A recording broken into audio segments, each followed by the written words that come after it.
Les effets de commerce sont des documents émis par un créancier donnant ordre à un débiteur, par écrit et via une tierce personne, de payer une dette à un bénéficiaire à échéance.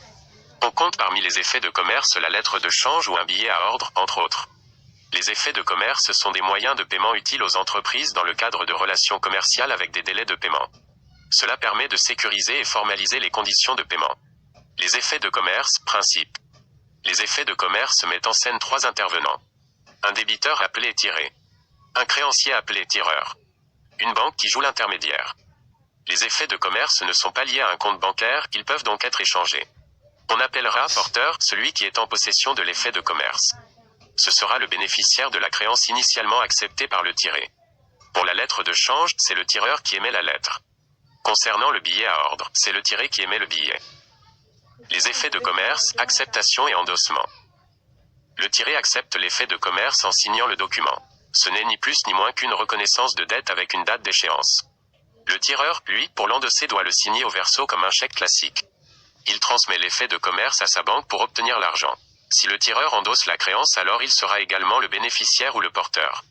Pour que la banque accepte de devenir le porteur, c'est-à-dire de prendre le risque d'un défaut de paiement de la part du tiré, alors le tireur doit souscrire une assurance crédit, moyen pour la banque de rémunérer ce risque. On retrouve ce principe dans d'autres services financiers que sont l'affacturage ou le bordereau d'AI. Les effets de commerce, l'escompte.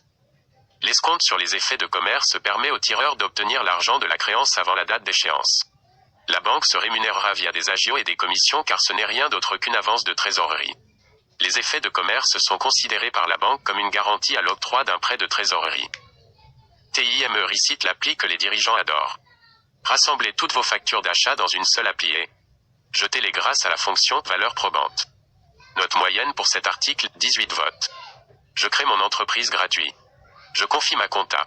Meetup.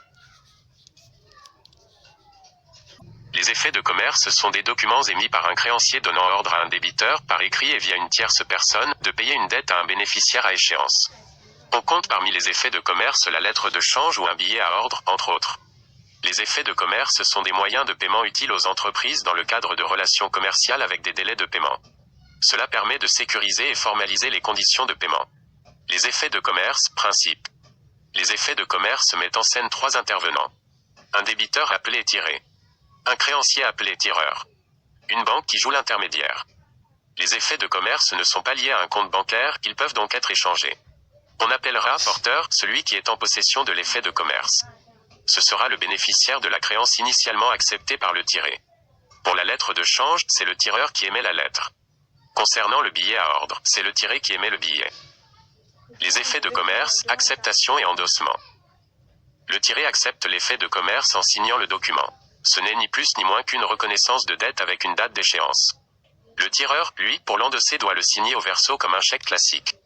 Il transmet l'effet de commerce à sa banque pour obtenir l'argent. Si le tireur endosse la créance, alors il sera également le bénéficiaire ou le porteur.